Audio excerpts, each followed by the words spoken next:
you know, all right. Okay. So basically, I mean, since morning we've been deploying some servers, you know, working on some things, you know, fixing errors and all that. So let us give 2 minutes or just a minute. Let's wait for a minute for others to join. I'm going to pause the recording, and you know, if others don't, I mean, once it's 12, once it's 10 minutes, you know, 10 minutes past 12, then we can, yeah, proceed. Okay. So let me go down to Zoom. Where is my Zoom? Who is talking about the transcription? I mean, someone is clicking, and that's the problem. You know, you guys just want, it's weird actually. Okay, so I hope you can see my screen. Let me pause sharing first.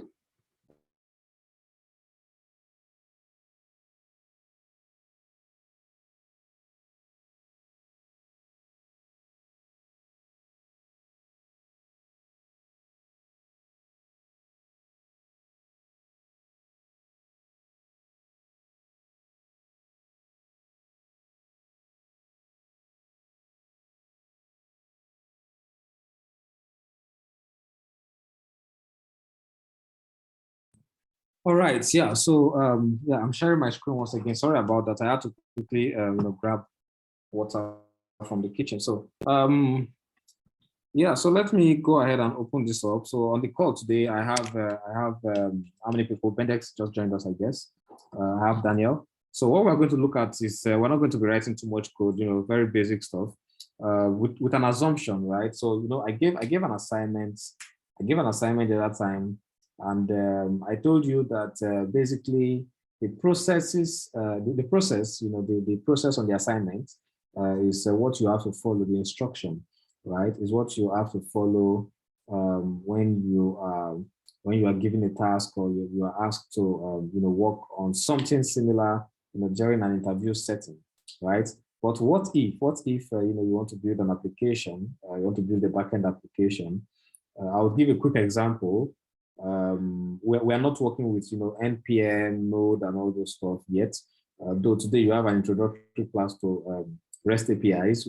We don't expect you to understand every single thing that will be explained, but of course that's why it's recorded, because I will still have to do, you know, some basic introduction, you know, to Node.js, Express, you know, working with frameworks and all that. Our instructor is from Kenya, and you know, since he wants to just give you like a brief introduction, you know, it's ideal that you just listen. You know, if when you have questions, you ask for questions. You know, don't go to the chat and, you know, drop crazy messages, please. Okay.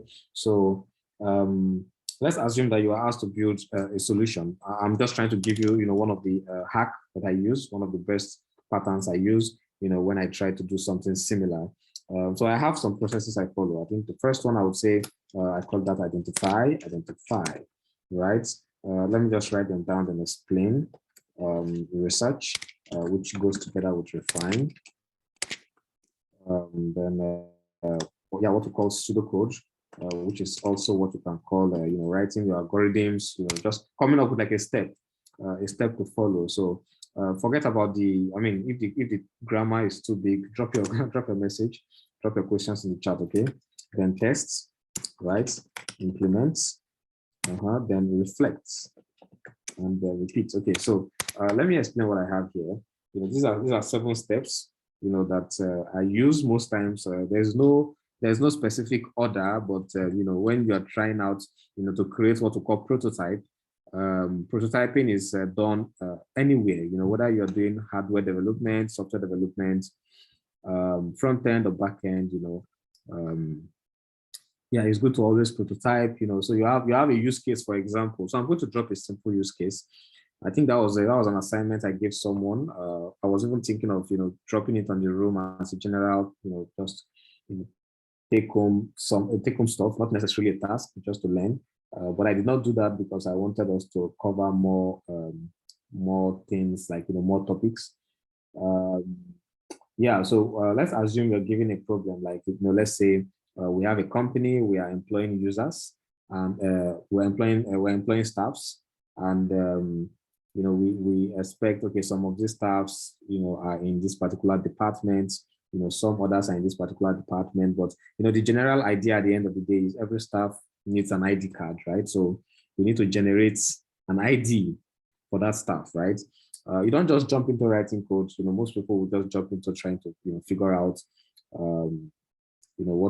just jump into trying to make something happen as fast as possible. But let's start from this first stage right now. So this is step one, right? So let's say what is step one? What exactly does it mean to identify? Yeah, what exactly does it mean to identify? Okay, so looking at this stage, of course, I mean, it's almost straightforward to understand that when they say identify, you're trying to really understand. That was a mistake. Okay, we're trying to first understand, what exactly is this? What exactly is this brief, all about? So somebody gave you a brief, which is a problem statement. So what is this brief? What is this problem statement all about? What are we trying to solve here specifically? And this model you're seeing here, right? This framework can be applied into any kind of project or any kind of any area, whether it's front end, back end, even design, right? So yeah, so what are we trying to solve here? And the reason why you should do this is because when clients are explaining things to you, most times it's not always straightforward. Come on, that it's not always straightforward.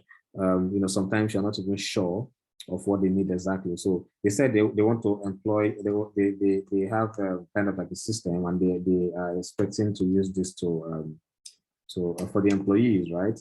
So now we understand that, yeah, okay, this is for the employees. Maybe I should create a new page where I can, let's see.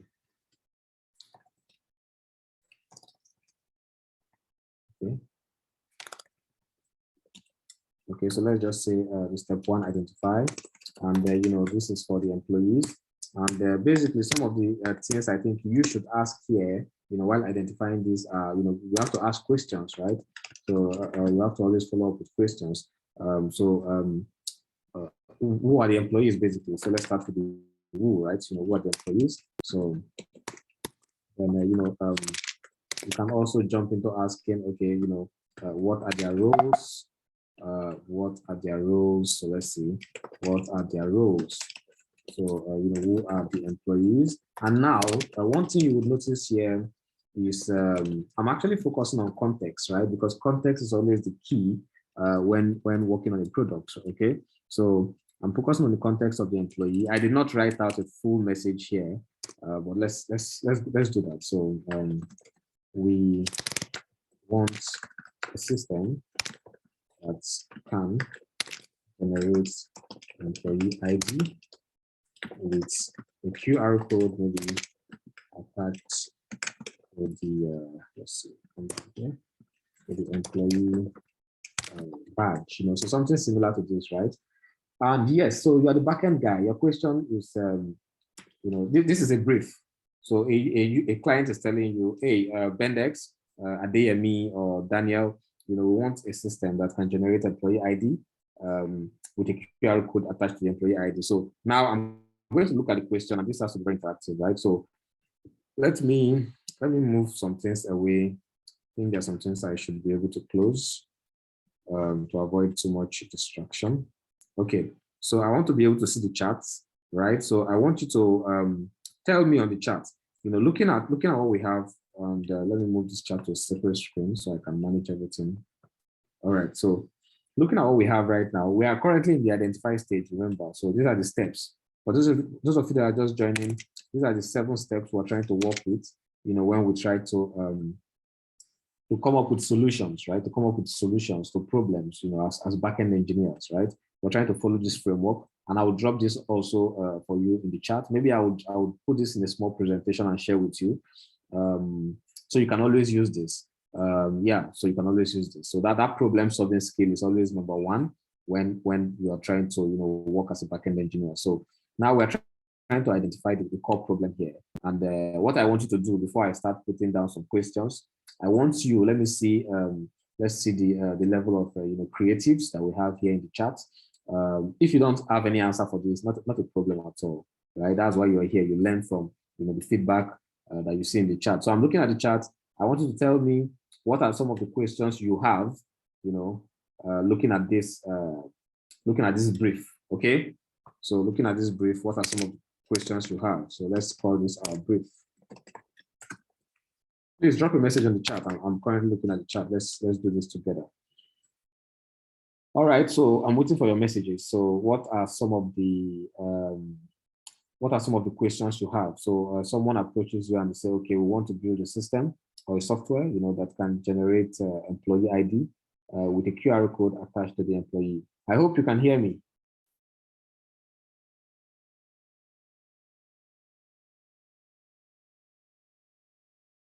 Can anyone hear me?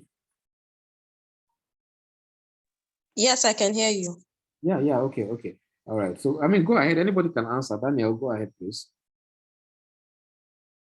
Anybody can answer. I'm sure what is happening here is we are waiting for someone to at least answer. Then we can now have the courage to. Okay, yeah. So Bendex said employee name. Okay. That is yeah. So that is basically a property of the employee. So Bendex, okay, employee department. Okay, continue. Drop your messages. Okay, so first off, you see what I meant by jumping into solving the problem, because basically your mindset right now is already focused on the properties. I think you're going to low level, right? Now we're trying to solve this from the high level standpoint. You are not in the position to dictate what the employees should have as a property. There are some properties that should be fixed, right? But do you know if the employees do not have departments, right? Do you know if the employees, if the owner of the company wants to just work with an ID, they don't necessarily need a name. Okay, so of course, they should have a name, but just giving an assumption here. So what I think your question would be is the type of detail, right? Or the employee details, right? So then the client will be the one providing these details, except they are not sure of what you mean, that you cannot give examples, such as is the employee badge going to carry this kind of detail? And someone is asking numbers of employees. So yeah, that is reasonable. And the reason why that is reasonable is because with the number of employees, you begin to make some kind of technical decisions, such as the type of database to work with, because it depends. It depends on so that's a very nice question, right? That's a very nice question, Oluwole. So number of employees. Okay, so let's do that. So what are their roles? What are the numbers? Employees. Okay. All right. So that's making sense. Can we have like two other questions from the chat? Okay. If you can hear me, go ahead and drop your message. Now we've asked these important questions. Who are the employees? Right. So basically, that would tell us if they are going to have multiple departments, right? So the client here might say, okay, the employees, people we hire, ranging from the executive roles, from the managerial roles, down to the factory workers, and in the factory workers, we then have multiple departments, like the packaging department, the IT departments, right? So now you are able to decipher these things instead of making unnecessary assumptions with saying employee ID, employee this. The client most times will not. They won't say more than this, right? Your brief is not always as massive as you think. Like nobody's going to give you details. Well, of course, working in a company, you might find yourself in a team of people, conducting this kind of, asking this kind of question. So you might not be the one asking this question directly, right? But yeah, so some people will definitely figure this out, so that you don't build an application, not knowing that what you have will not scale well, or would not be as fast as you expect. All right, so we have who are the employees, what are their roles, what are the number of employees. You can say are the employees in one department or multiple departments, right? So So someone is saying, okay, the starting date. Yeah, okay, so that is when you're creating a new employee, right? So, like the starting date, okay, that is going to make sense. So, so you can say, what type of data do we need to collect? Yeah, so that's a nice question again. Can you see that? So what data should be included in the QR code? Okay, so what data should be included in the QR code? Okay, so I mean, this is making sense. So one thing you might understand from here is, we've not started building the application, but we're beginning to, get a lot of insights, right? So when you're building the application, initially you might just say you create an object, you create a function, you generate QR code, and that is all. Yeah, technically, that is all from writing code, but from building a software that is going to be usable, reliable, yeah, I mean, flexible, you will then discover that you failed as an engineer. So now we've understood some basic details now. So who are the employees, right? And the reason why we're asking this is, it's possible that the person giving you this brief did not tell you that they have multiple branches, right? Like the company has a branch in Nigeria, a branch in Ghana, and then you just discover that, okay, so the employees can be in multiple countries, which means we have to also understand that the employee has to be organized based on the country in case of filtering, so that you can filter to say, okay, I need all the employees in Nigeria, I need all the employees in Ghana, and this is also a backend operation when it comes to searching your database and like filtering this kind of data. So okay, so are the employees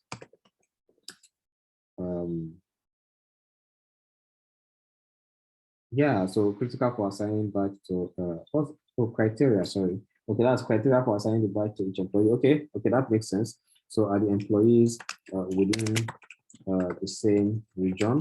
Because as a backend engineer, you always have to consider things like sorting and searching, and these are some things, some vital things you need to understand to implement good search processes. So the criteria, I like that question too. So the criteria for assigning badges to each employee.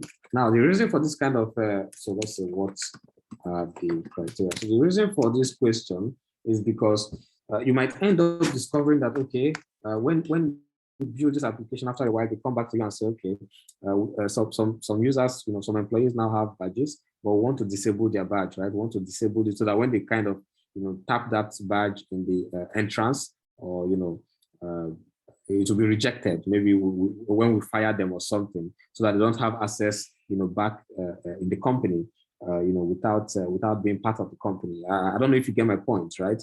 So those are some things that you always need to check. So what are the criteria? So the criteria might be, okay, is employed or is valid. Maybe the badge has an expiry date, right? They have to renew. So you see that there are more questions that can come in. This is just trying to understand the employee data. I mean, we're not even there yet. But let's work with these few questions we have. So we have 1, 2, 3, 4, 5, 6, 7, 8. So we have 8 questions. If I counted this well, yeah. So we have 8 questions from just the employee, trying to understand the employee. Another thing you also get to realize is there might be need to model the company itself, right? There might be a big need to model the company, but let's not go detailed into that aspect. Instead, let's try to understand, okay, so now that we've identified some of these basic problems, let's move, I don't want to save this now. All right, so now this is where you now go into the research, right? Which, I mean, we've already started by asking some questions, but basically we just identified some of those things here. From this part, we've been able to identify the problem. The problem is that this company needs a way to identify their employees, right, at the end of the day. So which means we're looking at a problem of identity, right? A problem of solving an identity problem. So we're trying to solve an identity problem. So giving a badge, giving a badge to an employee, how is that unique? What is the uniqueness of that badge? What is the uniqueness of that badge? So now we're currently talking about the research stage. Maybe I can just, okay, okay, so I'm going to structure this into kind of like a project so that, we can reuse it, if you get what I mean. So I'm going to just go down to my desktop. And I'm going to make a directory. I'm going to call this BE workshop. Okay, so CD BE workshop. And let's just touch let's just touch readme.md first. Oh, come on, .md. Okay, so I'm going to open this. Yeah, open this up here. So let's come back to this guy.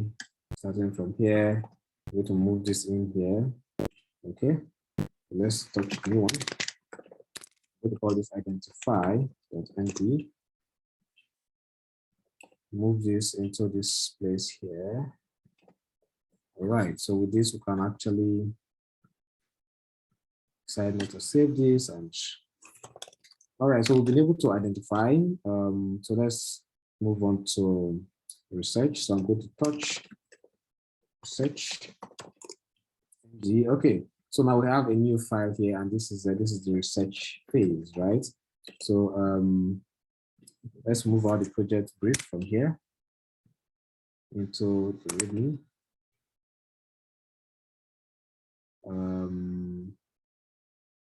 Okay, so I think I lost some things here. I probably made a mistake. Yeah. Okay, so I just discovered I made a mistake here. Okay. So that was not an issue, right? In the README, I'm going to go back and put in those texts again.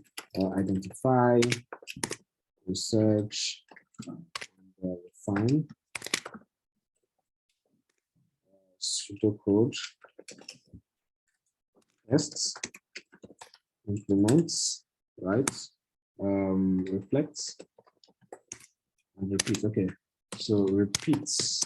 All right, so yeah, so looking at this right now for the research stage, the next thing we should start considering right now is based on our initial questions, So the first question, so who are the employees? In the research phase, at this stage, you begin to take down your findings, right? Your findings. So who are really these employees? So first off, you begin to understand that okay, the employees. So I'm going to look at what I have here. So we're going to answer these questions. We're going to answer some of these questions in here. All right. So let's answer the first question. So we're making assumptions, right? So the employees, staffs in different. So the employees are staffs in different roles, right? So for example, okay, what are the roles, right? So we have the C-suite staffs, which are the executives. So yeah, we have the managers, we have the engineers, and we also have the designers. So this is just yeah. Let's also see the factory workers. Okay. So these are some of the the positions. 1, 2, 3, 4, 5. So yeah. So what are their roles? I think this can come in here. So that's the roles. What are the number of employees? Let's say we have like let's say we have 1,000 employees, for example. Of course, then from the detail you have here, we have 1,000 employees. Then are the employees in one department? And of course. They are not in one department because this question have also been answered here. But of course, within the engineering department, you can have multiple departments as well. Let's just assume that we're not trying to break this down again. So let's say we have 1, 2, 3, 4, 5 departments, and let's just say these are the separate departments. Excuse me. These are the separate departments. Please give me a second.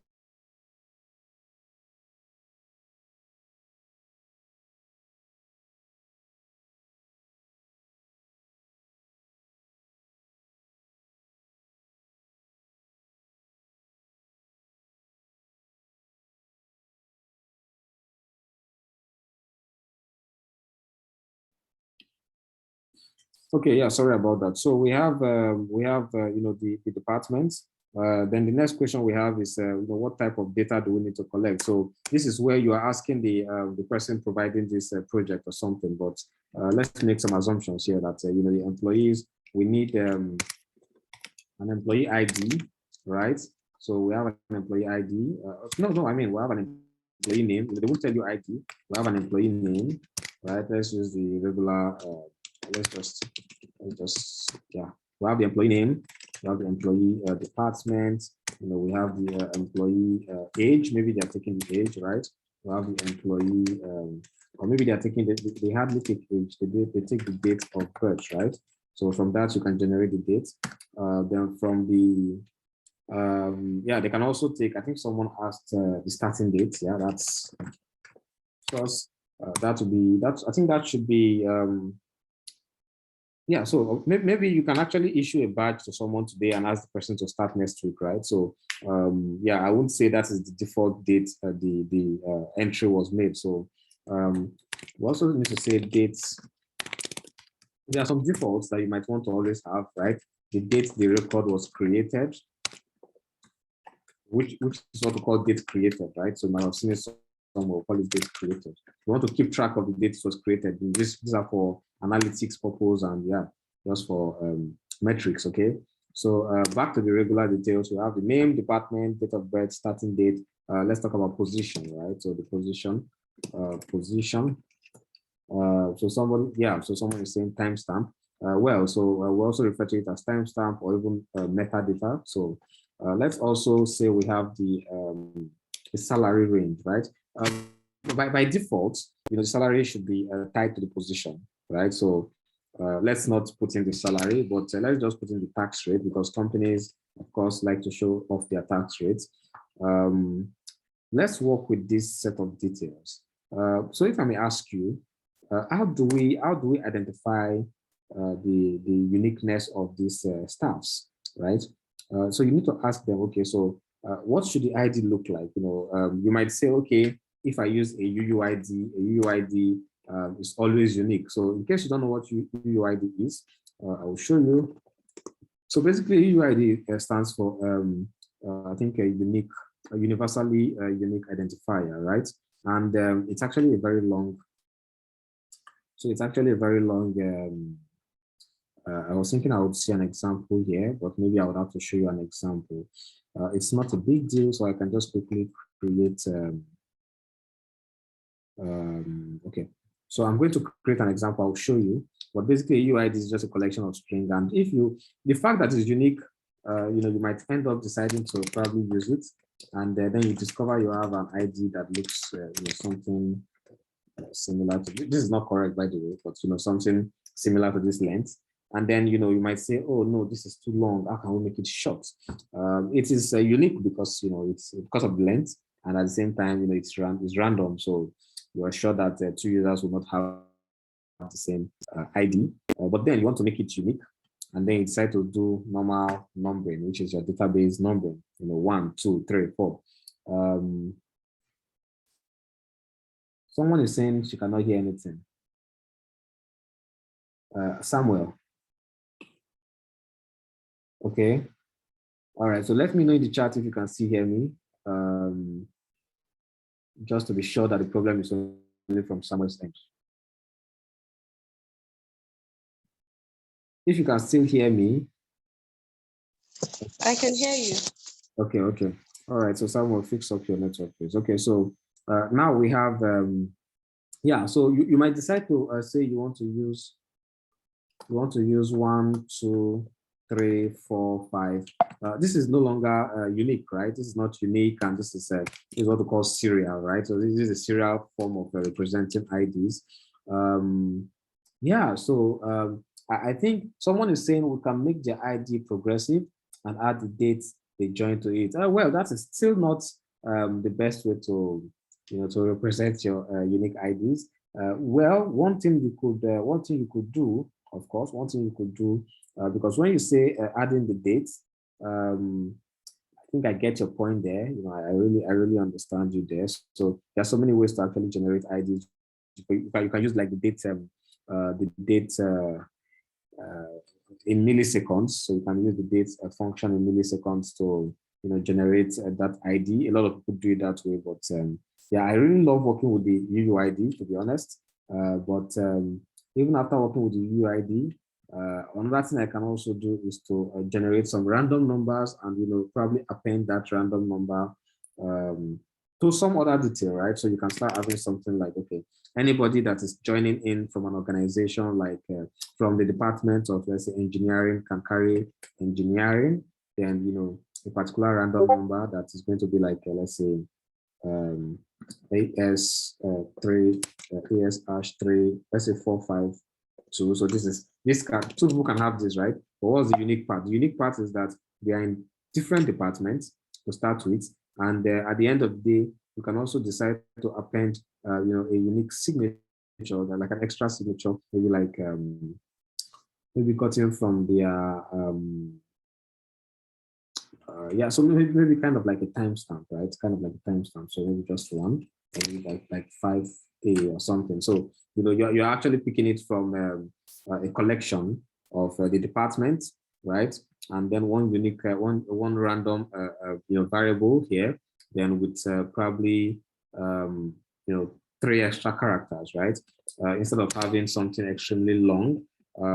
So this can be unique, but also it depends on the amount of people as well in that company. So someone is saying the starting date with a random number. Yeah, that works. That works. But I think when you say starting date with a random number, I think it's also people tend to use the dates. So let me show you the function I'm talking about. So let's assume I create the JS here. I'm writing JavaScript in here. So I'm going to just quickly say function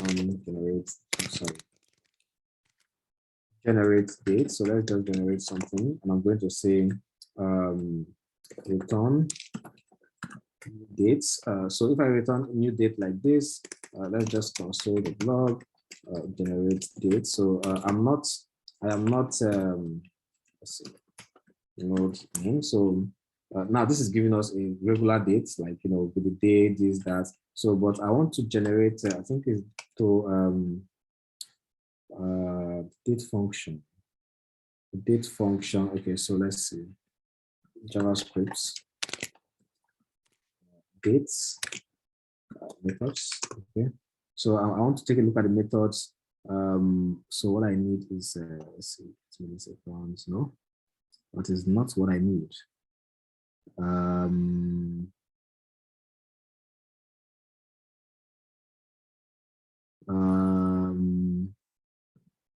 very sure it's not. So get the day as a number, no. Okay, so how do I? So there's a way to get like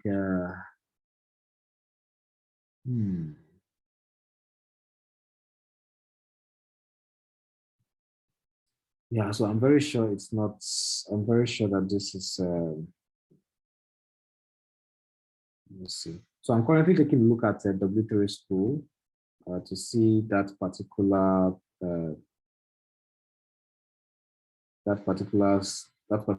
function, that particular method I'm looking at, and I'm sure it's not get time, because get time will just, oh yeah, okay. So I think it's the get time method I was looking for.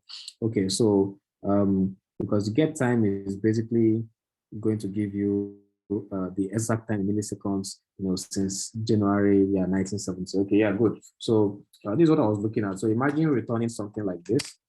So you have like time, or you have like maybe you call this unique number, for example, and then you have return the unique number, probably bounded with something like this. I believe you understand what I'm trying to do. Okay, let me do this. Unique number, then plus maybe the person's like that engineering stuff that you saw over there. So you have something like this, right? So if we run this, so you see this is what we have. This is looking long, but I mean it's way structured and probably better than having a. So this can fit into an ID card. Of course, it's probably looking long. You might want to strip this down, then maybe attach some, append something else to make it even look more unique. So you have a department and you have the number, the hash, so you have something like this, or even something shorter than this. Yeah, so the idea at the end of the day is you don't want to use a very long, ID, a very long number. But, talking about uniqueness, I would tell you, of course, it is, what if you have two people registering this set of users at exactly the same millisecond? So is that possible? Your answer might be no. But let's assume we are having 1,000 registrations every second. I mean, of course, it also depends on that's why we're talking about the number of users or the number of employees. So these are some things you have to consider. So let's say an application like Facebook, for example, registering, probably you have thousands of people signing up at the same time, maybe. So they are signing up at the same second. Do you think it's possible for two users to, collide with the same number? When they try to get in at the same millisecond?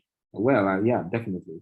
Definitely. So yeah, so what depending on the system and the way the system would be used, you have to reconsider the way this item that you refer to as being unique, would be treated. So probably you might want to end up using the UUID, which I would have, I wanted to show you. I can just do in order to show you. Yeah, so I can just install what we call UUID. We're not doing that yet, but I just want to show you that it's possible to generate, random, something unique that will not really collide with another item, even if they're entering, at the same millisecond. So you can say const UUID. And then in here, you can have like UUID.v4. So we can take off this, for example, and put this guy here. All right, so let's see if this is right. Okay. Oh, sorry, I'm installing this again. Okay, so if I run this now, you see we have that UUID. We don't need this. So just to show you that yes, this is unique. I don't even think we need this. Yeah, we don't need this.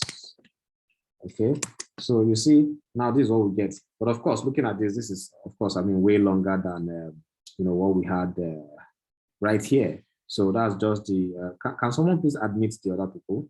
So it's longer than what we have here, right? So but this is unique, and this is going to be unique. When we keep running this, it's always going to be unique. And I'm sure you can see my screen.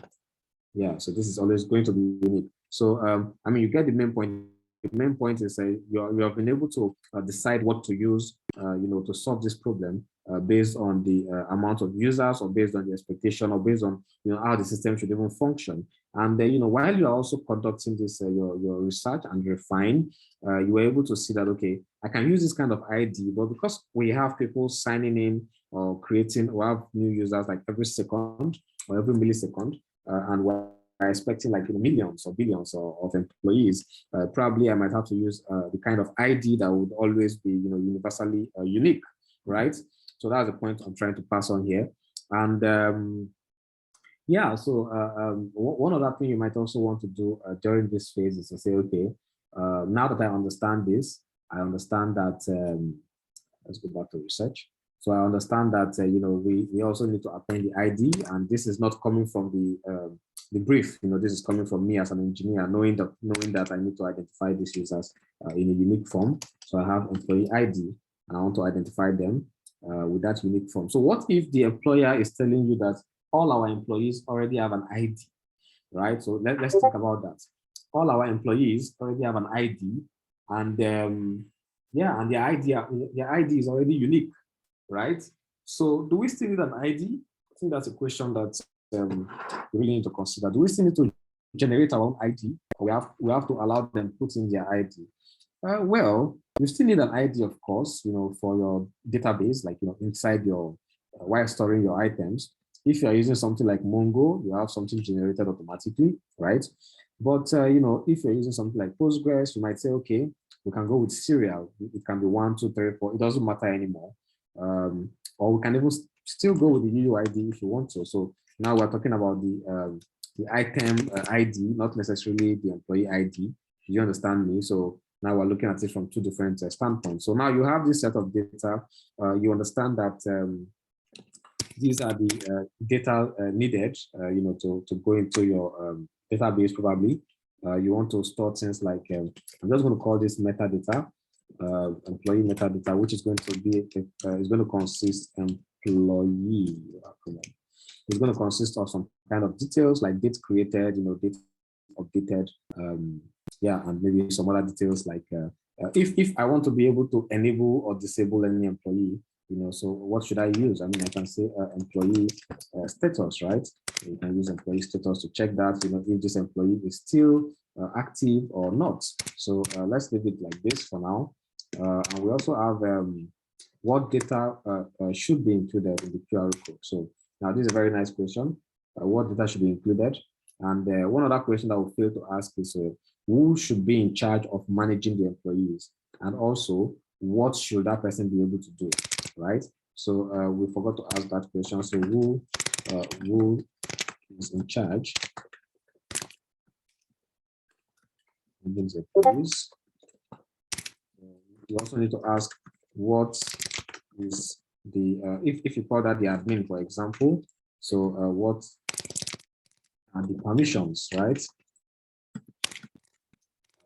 Permissions, very well, of the admin. Okay, so someone is saying we can have like three status. We want to determine if they are sacked, still employed, or yeah. So if they are sacked, if they still work there, or if they are still employed. Okay, yeah. So you see, you can actually have multiple status, and I like that from a DME. So if they are retired or if they are deleted, okay, that is making sense. So you can even have more status depending on the requirements of the company, exactly. So someone is saying, can you please recap on how you go with the employee ID? Yeah, so I was saying your employee ID probably, you need something unique, right? So you're basically going to try as much as possible to get something unique that is also based on the size or the scale of the project you're working on. You don't necessarily want to use UID all the time because in a way it might be an overkill for whatever it is you're doing. You might want to use serial, right? You might want to use random time functions like what I did the other time. You just need to use something that works and that is the right fit for that particular task, right? So that's what I'm trying to explain there. So I said, okay, so who is in charge of managing the employees? And of course, in most cases, you would have an admin account, right? So which means you also need to create an admin account. So now you're looking at having a different model.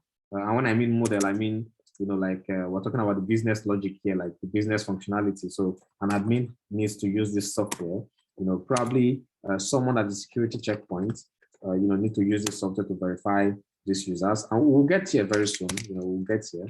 So we'll get to talk about those models. So, but, we're still looking at we're still in the research phase, what data should be included, the employees within the same region. You have to answer these questions, and we're not going to do that here. But yes, you really have to answer these questions.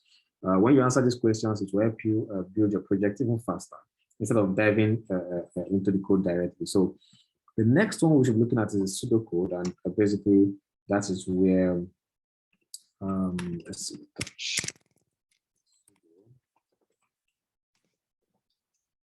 Pseudocode.md. Okay. So pseudocode.md. Before you get here, you should have at least answered a lot of questions. Like the questions we're looking at here. You should have answered these questions. What are the permissions of the admin? What are the operations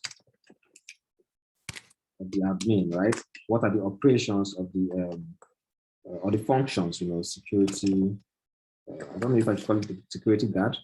So the people using the software, the admin is going to use the software, the security guard will be using the software. The employees basically are not using the software in any functional way. The software is just generating an ID or a badge for them, but their data is, of course, stored somewhere on the cloud, but they are not really interfacing with the software directly, like, to use the software, apart from one condition.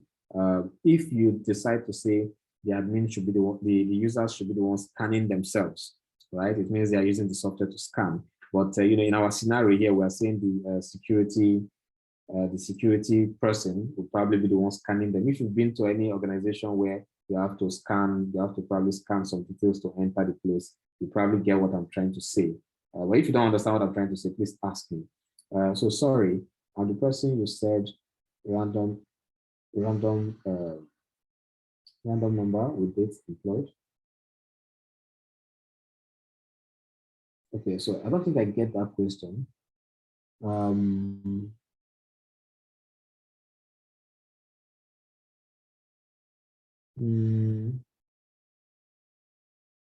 So is this one a good process to generate an ID? Okay. You're the person who said the using. Oh, okay. I get that now. Sorry. I was okay. Yeah. So you are asking if it's good to use the date employed and a random number. Yeah. So it depends on how random your number is actually. So yeah. So when you append the date employed, what is the purpose of appending the date employed? Do you ever plan? Are you trying to use the date employed to make it unique? Is that what you're trying to do? If yes, it also depends on the scale. Because if you're already using a UUID, okay, so Oluwale, if you're already using a UUID, you don't need to append dates. I mean, there's practically no need to do that, right? If you're using a random number, let's say like 235, for example, I'm just giving an example, let's say 235, then plus the date. What if we register 1,000 users and your random number generator generates 235 again? Now it's no longer unique, right? Except you are looking for, you're trying to generate a random number that is very lengthy, right? And, I'm not saying that because you generate something lengthy does not mean it might not collide again, so just, get that, there's no uniqueness to that date exactly, except you plan to use it for filtering. And even if you want to do filtering, if you have that date as part of the employee employment date, which I think we added, did we? Name, department, date of birth, starting date. Okay, so what we have is starting date, but we can assume that the starting date is the employment date, but let's just say employment dates. Now we're having more details. So you can always do your filtering from the details instead of trying to extract it from the ID. So I don't think there's any need for that. Most systems we've seen, probably random software we've seen people build, most of them do something similar to what you're saying. But if you're really building for scale, instead of, you always need to ask yourself, is it possible that this random number I'm generating and the date can collide one day? If the number is not very lengthy, yes. Now, if the number, it can collide the same day, get my point, right? The same day, depending on the amount of people that are signing up. If the number is short and you have thousands of people registering, then yes, it's very possible that it collides, except you're writing a function to say when it collides, generate another one. You get my point? Which means you're trying to save to a database, something like that already exists, generate something new. Yeah, so yeah, that would also work. So, but that's kind of like an overkill already, okay?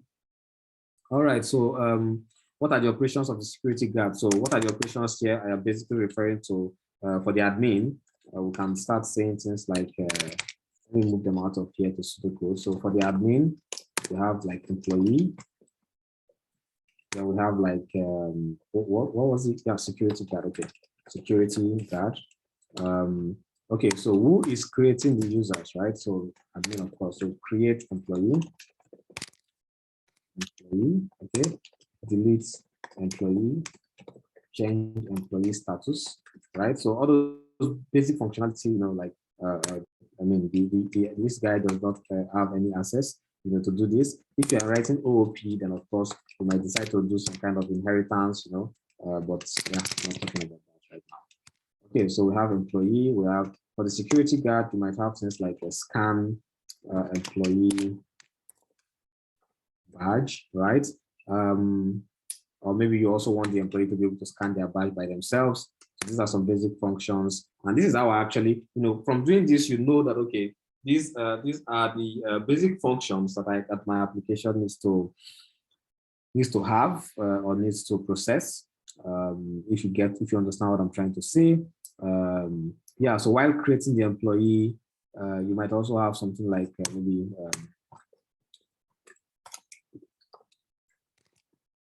Yeah, and but after doing this, it will be easy for you to even realize that building an application is not as difficult as you probably think it is, right? What we've done so far. So someone is saying like a user role. Okay, so I don't understand that, Oluwale. Please explain. Okay, so admin, what we've been able to do now is to say, okay, yeah, so the admin is like a role, if that's what you mean, right? The admin is a role, employee is a role, and we're trying to model this. So this is what we mean by modeling. So you have, let's say you have a user, and this is just a pseudocode, right? So it's not necessarily going to be correct most times. So you have a user, and a user is, let's say, a class, for example. And the user has that constructor, where you have those details in there. I'm going to put my detail here as an object. I'm going to call it user objects. User objects. So the idea is because I don't want to grab, and remember, this is a pseudocode, this is not a JavaScript file. So if I come back to where are you? Yeah, so I come back to the research. I'm going to pick these items. I'm looking fancy already, but let's see. So I'm just quickly going to say these are the details, right? So for example, the ID, this should look.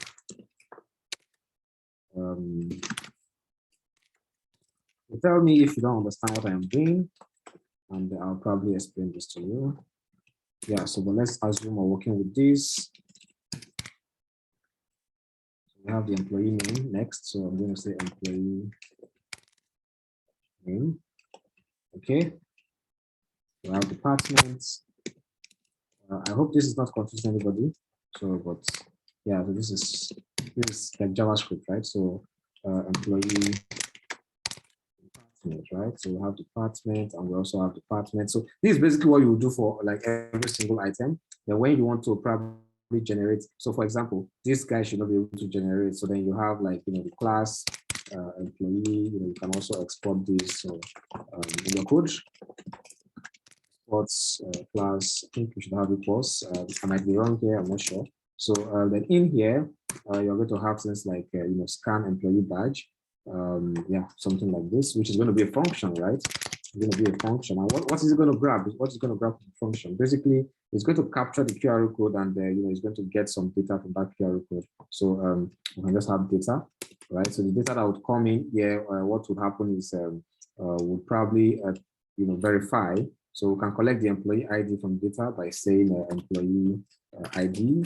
So this is just employee ID equals data.employee ID, right? So when you grab this employee ID, then you probably verify the employee ID from the database and check if status is equals maybe active, depending on what you set as your status when you by the admin, right? So basically what we're doing here is for this is for this is for the employee, doing the scan by himself, but in most companies the security guard will be the one doing that, right? Not the employee. So we might have the security guard doing this, and you know how you create your new security guard, right? So new security guard and security guard.scan employee badge and all that. So I mean, it's quite straightforward. So that is for this particular function, right? That is for this particular function. These are the functionalities. And remember, this is a pseudocode. We're not building the main application yet, right? But I mean, you see how easy this is, okay? For the admin, you have to also write something similar to this. So this is a security guard role. Okay, so you're asking who is the user and who is the employee. Yeah, so the user can be an employee, the user can be, like an admin, for example. The user can be a security guard. The user can be a regular employee who is like, the staffs and all that, right? So, and don't get my explanation wrong. Both the security guard, because the admin, and what's it called? Let me refer to them as staffs here. They're all generating, they're all extending the user, right? So the user here is not defining any specific role. Do you understand? That's for favor. Favor. The user here is not defining a specific role. The user is kind of like a parent class that these guys are extending from. So of course, I should say extends user, right? So maybe you would understand this better now.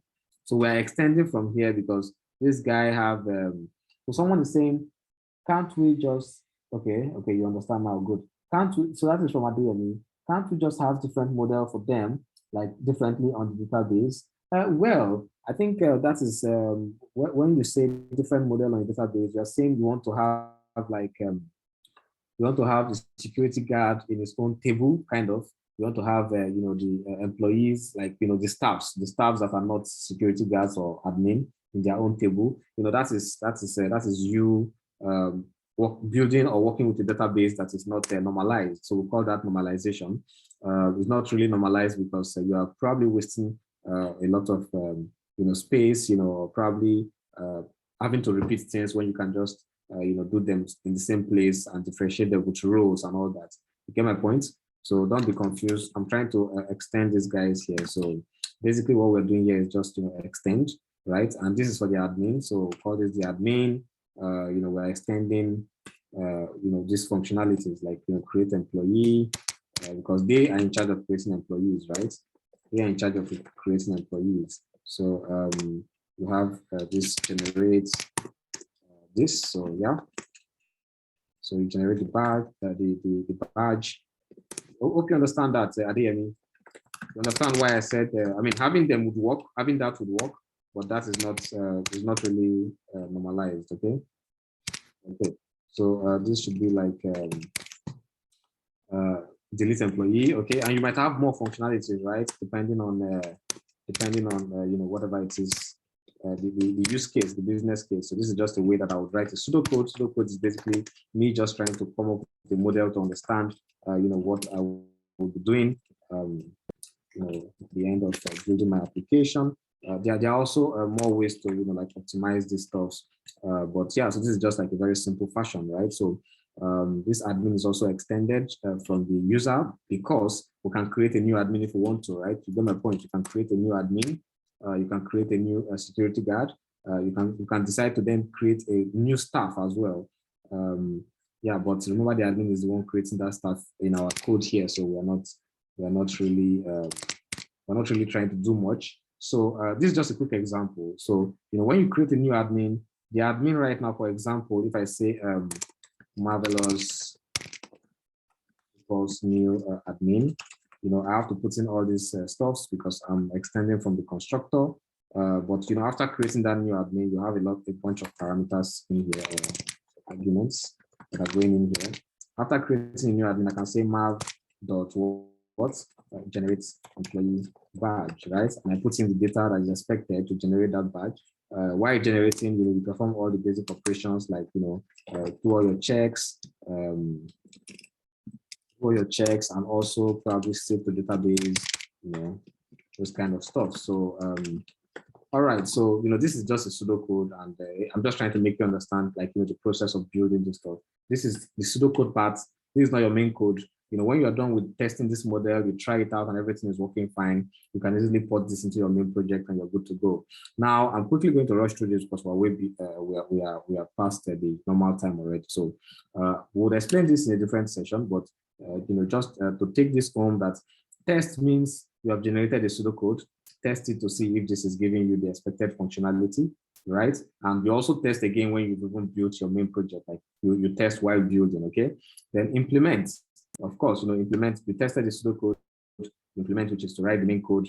Reflect is to go back to that main code and see, does this really meet the expectation of, you know, what I expected to build, or what I was building, or what I even mapped out in my pseudocode, right? Then repeat means, you know, the customers might come back and say, okay, we want to add something new, right? Adding something new does not mean you should just jump back into the code and start writing crazy code, right? You're not a code monkey. You always have to go back and, okay, so this thing we're adding, what is the importance, and, you know, where is it going to fit in? How is it going to fit in? Why is it coming in? You know, ask these questions. You don't have to ask too much questions. You can do it, right? We know you can do this stuff, you know, but the questions is just to make sure that the customer or the client or the person is not just trying to come up with random ideas because he thinks that anything he says can just go into the application, right? you're burning time and you're also doing a lot of engineering work, and you don't want to write the kind of code that will end up, confusing you. That kind of code that you come back after 1 week and don't understand what you even try to accomplish again. Okay, so and that is where you begin to understand that things like documentation would come in here, because you already started the process. So even if you're not extremely good with software documentation, you already have like a basic documentation process that you're working with, right? And if you then understand software documentation, following this framework, you can easily, apply, you can really apply this into, working on your real project alongside with, developing documentation on the side. So I know I rushed through this set of items, right? Hopefully, what I love to do is we have a session where, we're able to practicalize this by actually developing the real software, and we'll test the, the QR code and those stuffs that I mentioned. Yeah. So if you really enjoyed this session, what I want you to do on the Discord server, go ahead and drop a comment. Tell me what you learned in the room. Also go ahead and share, what you've learned today from here on Twitter. And based on the feedback I see from you guys, I would know if we should continue this, and if we should build something together live, a real application that can, do these things I've mentioned. I mean, we can build applications every day. Writing applications is not difficult. You just need to understand what you want to do and come up with the best strategy on how to implement that stuff. Sort out the possible problems you might even have on the way before you get there. That does not mean it's a one-way thing. You will always encounter more problems based on the requirements, as they change. Yeah, but just try to understand that the process is not as scary as you think it might be. Okay, so that is all. If you have any other question within the next 5 minutes, I think that might even be too much. Drop a question on the Discord room, and I would attend to them. Okay. All right, so that's all from my end, and have a wonderful day. Amaka or Emanuela, do you have anything to contribute? Yes. Okay. Okay, that's reminder for the class we're having this evening. So our class is 8 p.m. We'll be having an external instructor from Kenya, and it's going to be on Zoom. You can check out the class on the event room. You see the link there. So you can click on it when it's time so that you'll be able to join the class. That's all on my end. Yeah, so make sure you are there on time. I mean, you really have to be there on time. I think a lot of people did not join. Yeah, so try to also inform them, if possible, send them a DM and make sure that they're not missing this kind of opportunity, because most of them are not really able to probably keep track of their Discord messages for some reasons. So just try as much as possible to make sure you carry your peers along. Have a wonderful day. Okay, bye everyone.